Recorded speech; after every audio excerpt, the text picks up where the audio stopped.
আয়নাঘর থেকে ফিরে ফারুকী গোপনে বলতাম, আল্লাহ এই ডাইনির হাত থেকে আমাদের বাঁচাও। আয়নাঘরেই আটকে রাখা হয়েছিল উপদেষ্টা নাহিদ ও আসিফ মাহমুদকে। জানাবো নির্বাচনে ঢেউ তুলতে নতুন কৌশলে বিএনপি, এবং সর্বশেষ জানাবো কাশেম হত্যার প্রতিবাদে কফিন মিছিল, আওয়ামী লীগ নিষিদ্ধের দাবি হাসনাতের। শুনছিলেন সংবাদ শিরোনাম, এবারে বিস্তারিত। আয়নাঘর থেকে ফিরে ফারুকী গোপনে বলতাম, আল্লাহ এই ডাইনির হাত থেকে আমাদের বাঁচাও।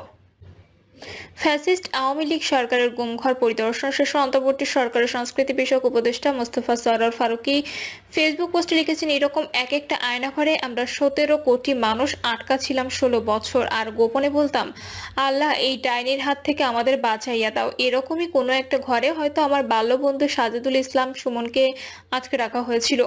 এরকমই কোনো একটা ঘরে অজানা আশঙ্কায় সে কেঁপে কেঁপে উঠতেছিল। এইরকম একটা ঘরে বসে হয়তো সে আল্লাহর দরবারে হাত তুলে কাঁদতে কাঁদতে বলেছিল, আল্লাহ তুমি আমারে এইবারের জন্য বাঁচাইয়া দাও। আমি আর রাজনীতি করব না। আমার সন্তানের জন্য আমারে বাঁচাইয়া দাও। আমার মায়ের জন্য আমাকে বাঁচাইয়া দাও।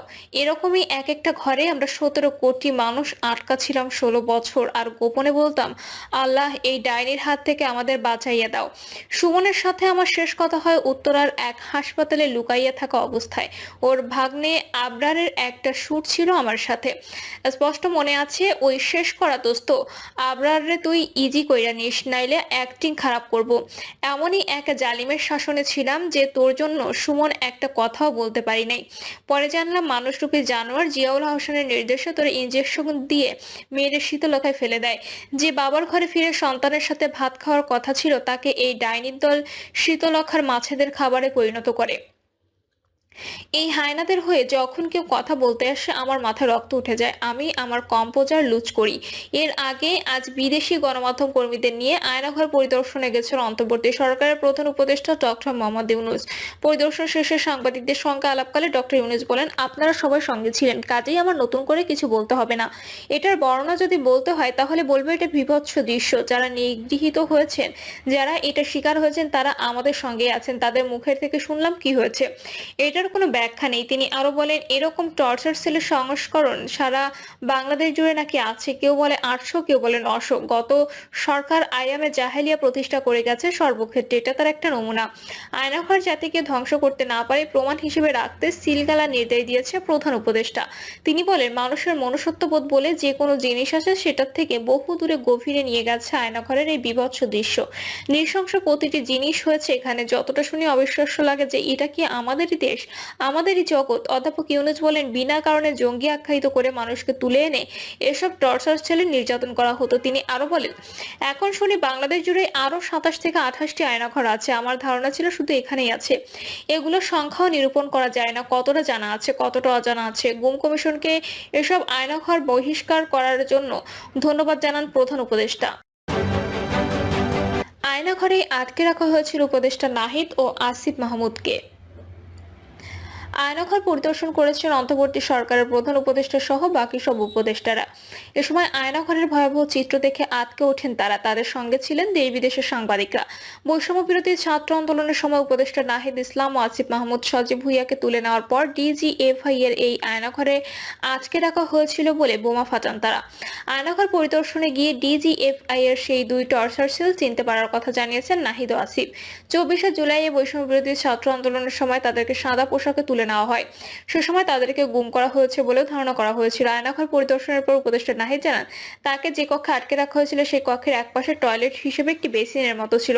5 আগস্টের পর এই সেলগুলোর মাঝের দেয়াল ভেঙে ফেলা হয়, দেয়াল রং করা হয়। পরিদর্শনের পর উপদেষ্টা আসিফ জানান, তাকে যে কক্ষে আটকে রাখা হয়েছিল সেই কক্ষের দেয়ালের উপরের অংশে খোপগুলোতে এক্সস্ট ফ্যান ছিল। ফ্যাসিস্ট হাসিনা তৈরি এই আয়নাঘরের বন্দী করে রাখা হয়েছিল বিএনপি সহ বিভিন্ন রাজনৈতিক দলের নেতাকর্মীদের। তাদের অনেককে গুম করে রাখার পর হত্যাও করে হাসিনা দোসররা। আয়নাঘর পরিদর্শন শেষে প্রধান উপদেষ্টা মন্তব্য করেন, সারা দেশে প্রায় 800টি আয়নাঘর রয়েছে। আয়নাঘরের ভেতরের চিত্র দেখার পর আঁতকে উঠেছেন নেটিজেনরাও। সামাজিক মাধ্যমে ভাইরাল হওয়া ছবি দেখে অনেকে দাবি জানাচ্ছেন ফ্যাসিস্ট হাসিনাকে দেশে ফিরিয়ে এনে বিচারের মুখোমুখি করার। নির্বাচনের ঢেউ তুলতে নতুন কৌশলে বিএনপি। দ্রব্যমূল্য নিয়ন্ত্রণ, আইন শৃঙ্খলা পরিস্থিতির উন্নতি ও দ্রুত নির্বাচনী রোডম্যাপ ঘোষণা সহ নানা দাবিতে সারা দেশে সমাবেশ করতে যাচ্ছে বিএনপি। সারা দেশে জাতীয় নির্বাচনে ঢেউ তুলতে চায় দলটির মাধ্যমে অন্তর্বর্তী সরকারের সময় জনদাবির ব্যানারে প্রথমবারের মতো মাঠ পর্যায়ে কর্মসূচিতে নামছে। এসব সমাবেশে মূলত প্রধান ফোকাস থাকবে কেন দ্রুত জাতীয় নির্বাচন দরকার সেসব যুক্তি ও বাস্তবতা তুলে ধরা। এছাড়া ভবিষ্যৎ পরিকল্পনা, চলমান পরিস্থিতিতে জনগণকে সতর্ক থাকতে দিক নির্দেশনামূলক বার্তাও দেওয়া হবে। প্রথম ধাপে ৬৭ সাংগঠনিক জেলায় সমাবেশ হবে। কাল একযোগে ৯ জেলার সমাবেশের মধ্য দিয়ে ধারাবাহিক এই কর্মসূচি শুরু হচ্ছে। সে অনুযায়ী সারা দেশে দলীয় নেতাকর্মীরা ব্যাপক প্রস্তুতি নিয়েছে। জেলার পর দ্বিতীয় ধাপে পর্যায়ক্রমে মহানগর ও বিভাগীয় সদরে সমাবেশ করবে। শেষ সমাবেশটি হতে পারে ঢাকা মহানগরে। রমজানের আগেই এই কর্মসূচি শেষ করার সিদ্ধান্ত রয়েছে দলীয় সূত্রে জানা গেছে এসব তথ্য। বিএনপি সিনিয়র যুগ্ম মহাসচিব রুহুল কবির রিজভী বলেন, নিত্য প্রয়োজনীয় পণ্যের মূল্যবৃদ্ধি সহনীয় পর্যায়ে রাখা, অবনতিশীল আইন শৃঙ্খলা পরিস্থিতির উন্নতি, দ্রুত গণতান্ত্রিক যাত্রাপথে উত্তরণের জন্য নির্বাচনী রোডম্যাপ ঘোষণা, রাষ্ট্রের প্রতি ফ্যাসিবাদের নানা চক্রান্তের অপচেষ্টা মোকাবিলা সহ বিভিন্ন জনদাবিতে 12 ফেব্রুয়ারি থেকে সমাবেশ শুরু হবে। শেষ হবে 25 ফেব্রুয়ারি এই কর্মসূচি। ৬৭ সাংগঠনিক জেলার সমাবেশের পর পর্যায়ক্রমে মহানগর ও বিভাগীয় সদরের সমাবেশ অনুষ্ঠিত হবে। বিএনপি ঢাকা বিভাগীয় সাংগঠনিক সম্পাদক কাজী সাইদুল আলম বাবুল বলেন, এই মুহূর্তে জনগণ বিএনপির দিকে তাকিয়ে আছে। জনগণ আমাদের নেতা ভারপ্রাপ্ত চেয়ারম্যান তারেক রহমানের দিকে তাকিয়ে আছেন। দেশের এই পরিস্থিতিতে আমাদের দল কি ভূমিকা রাখে, তাই সময়ের প্রেক্ষাপটে আমরা মনে করছি দেশের বর্তমান অবস্থায় দলের পক্ষ থেকে ভারপ্রাপ্ত চেয়ারম্যানের কিছু বার্তা জনগণকে দেওয়া দরকার। এই বার্তা দেওয়ার জন্য সারা দেশে বিএনপি সব সাংগঠনিক জেলা মহানগরে সমাবেশ করব। জনগণকে দেশের সার্বিক পরিস্থিতি তুলে ধরবো এবং দলের ভবিষ্যৎ পরিকল্পনা জানাবো। ভারপ্রাপ্ত চেয়ারম্যানের যে আগামীর উন্নয়নশীল গণতান্ত্রিক রাষ্ট্র গড়ার উদ্দেশ্য নিয়ে বিগত দিনে এই দল এত ত্যাগ স্বীকার করে আসছে, এত অত্যাচার নির্যাতন সহ্য করে এ পর্যন্ত এসেছে। এর চূড়ান্ত বিজয় অর্জিত না হওয়া পর্যন্ত আমরা রাজপথে থেকে এই আন্দোলনের সঙ্গে জনগণকে সম্পৃক্ত করতে চাই। এসব সমাবেশ সফল করতে ঢাকা বিভাগের জেলা সহ তৃণমূল পর্যন্ত প্রস্তুতি সভা সহ যা যা করা দরকার তা করছি। চলতি বছরের ডিসেম্বরের মধ্যে ত্রয়োদশ সংসদ নির্বাচনের দাবি করে আসছে বিএনপি। দলটি মনে করে জুলাই আগস্টে নির্বাচন করা সম্ভব। জানা গেছে চলমান পরিস্থিতি বিবেচনায় কেন জনগণের ভোটে নির্বাচিত সরকার প্রয়োজন তা সমাবেশে তুলে ধরবেন সিনিয়র নেতারা। একই সঙ্গে সম্ভাব্য প্রার্থী ও নেতাকর্মীদের উদ্দেশ্যে ভোটারদের আস্থায় রাখতে দেওয়া হবে নানা বার্তা। এক্ষেত্রে আগামী নির্বাচন ও দেশ নিয়ে ভারপ্রাপ্ত চেয়ারম্যান তারেক রহমানের পরিকল্পনার কথাও তুলে ধরার কথা রয়েছে। জনগণ যাতে বিএনপির উপর আস্থা ধরে রাখে সেজন্য এখন থেকে নানা শুরু করার আহ্বানও থাকবে। এছাড়া অন্তর্বর্তী সরকারকে ব্যর্থ হতে দেবে না বিএনপি, একথা জানিয়ে চলমান পরিস্থিতির কোনো পক্ষ যেন সুযোগ নিয়ে দেশকে অস্থিতিশীল করতে না পারে সেজন্য সতর্ক থাকার জন্য বার্তা দেওয়া হবে। কোনো নেতাকর্মী সে যত বড় প্রভাবশালী হোক না কেন অপকর্মের সঙ্গে জড়িত হলে জানা মাত্রই বহিষ্কার করা হবে। দলীয় এমন সিদ্ধান্তের কথা সমাবেশে তুলে ধরবে সিনিয়র নেতারা। এছাড়া